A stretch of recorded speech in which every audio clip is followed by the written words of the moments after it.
This is going to be a guide on military surplus helmets.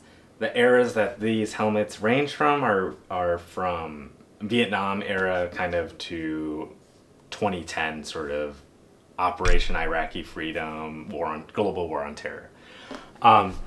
So from here to right, it gets a little bit more modern. This is a Vietnam helmet, an M1 helmet.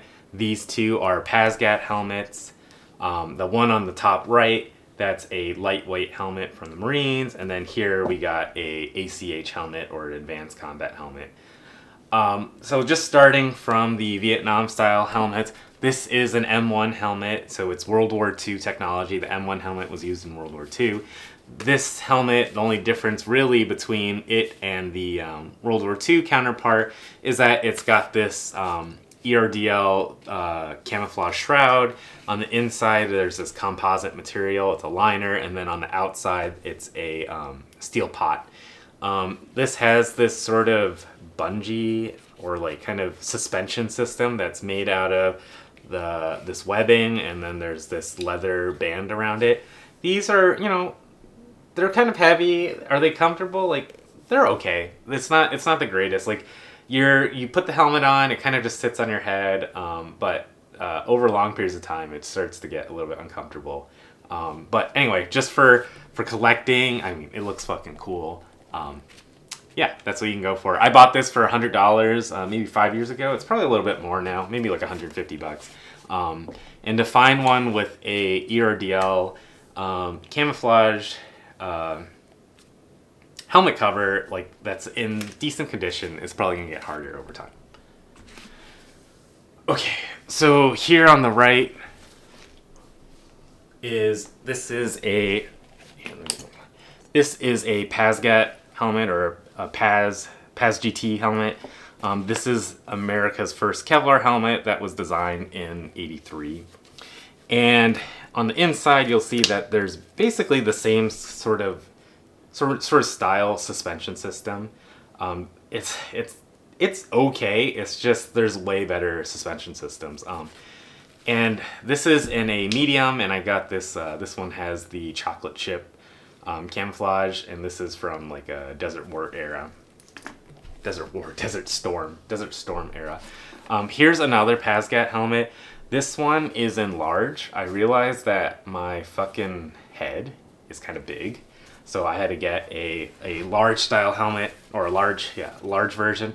On the inside here, you'll see that this is a little bit different. So what's different about this helmet and that helmet? One is I have this night vision shroud.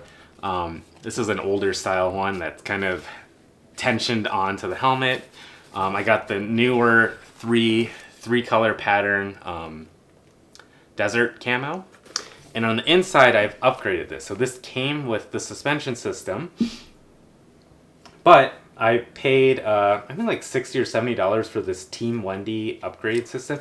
So it comes with this 4-point suspension, or 4-point harness. It's an H harness. This is a lot more comfortable, and it stabilizes on your head a lot better. And then on the inside, instead of there being the bungee, there's these Velcro inserts that have foam on it, and these are a little bit more comfortable and a little bit more configurable. And you can wear this for a little bit longer than that. So this is, if you have a PASGT helmet, I would do this upgrade. But if you haven't bought a helmet and you're looking for like a military surplus sort of helmet, I would not get a PASGT helmet. I would opt for spending a little bit more money on a helmet that's a little bit lighter. So what other helmets can you get? So the PASGT helmets are cheap. You can get them for like $70 or whatever. If you look enough, you can get one of these helmets. This is a lightweight helmet.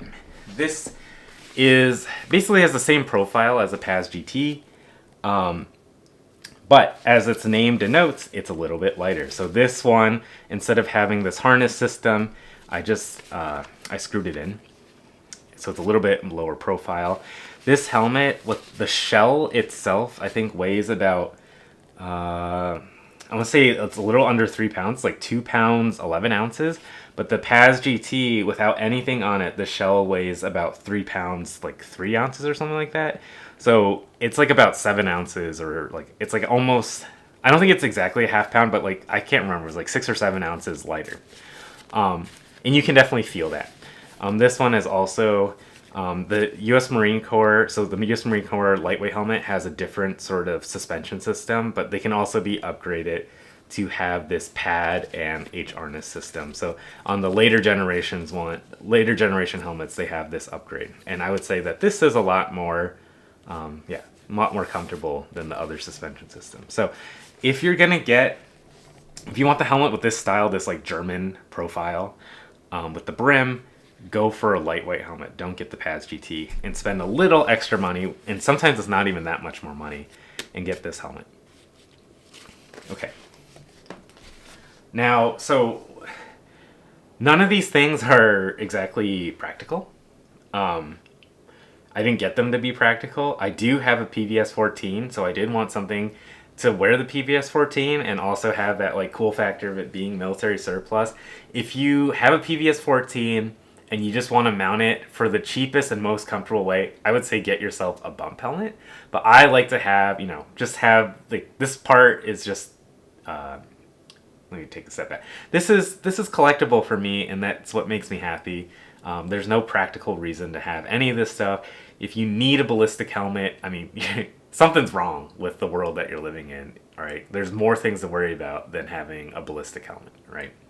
So anyway, I would say the cheapest thing to get, this is cheaper than a bump helmet. Bump helmets are like $300. This helmet has ballistic protection. I got this one for like $200, and it's got that added cool factor of being like a USGI issued sort of thing. So this is the Advanced Combat Helmet, and you'll see that I have my night vision shroud and some of the mounting hardware. This is a Rhino 2 mount with a upgraded dovetail mount. Let me put that back on. Because I use this helmet the most, I found that the pads in the this PASGT the upgrade and the lightweight helmet is not enough. These are the 4D tactical helmet pads. If you go on Reddit or on air15.com, you'll see that most people recommend these, and they say, oh, it's like having pillows on your head. Like, okay, there's definitely some truth to that, because these are way more comfortable. I could see myself wearing this helmet a lot longer than those helmets. It's just, there's not any hard spots that kind of put pressure on your head. I would say the only other upgrade that I need to make this feel really comfortable is I need to put more weight on this helmet. So it doesn't make sense. I've been just talking about why you want this helmet because it's lighter weight. Well, what you want to do is I probably want to put a counterweight on here to counter the weight of the PVS 14. So with the PVS 14, it is a bit front heavy. The weight is okay when the PVS 14 is at the top, but once this PVS 14 is extended, it starts putting tension this way on my head, and it gives me a neck strain headache, and that's not fun. So yeah, this helmet can be found for around $200, as I said, and the only difference between this and the lightweight helmet is that it's got a lower profile. So the back is cut a little bit more, and then you can see that the brim is gone. And the brim, it kind of gets in the way when you have a night vision unit. You can't fiddle with the controls with the lightweight helmet because of the brim, but with this one you can. And I usually wear my PVS 14 on my left eye.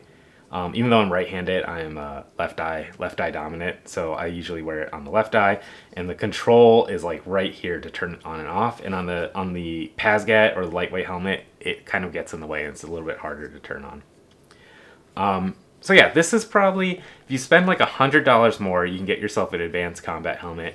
One thing you can do with this helmet down the line is you can get this upgraded, where they'll cut the ears off and they'll make you a high cut style helmet. And the earliest high cut helmets were actually ACH helmets that had been cut down. You could probably also do that with a lightweight helmet. So if you have this helmet, I'm not going to cut this one because I like collecting shit.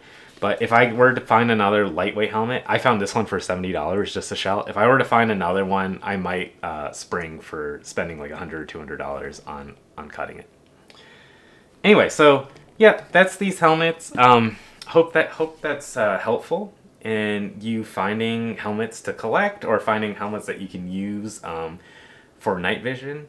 Like I said, the minimum I would get if you want like the profile of a PASGT, but you don't really care about it being like era correct, I would go with a lightweight helmet because they're a little bit lighter, a little bit more comfortable.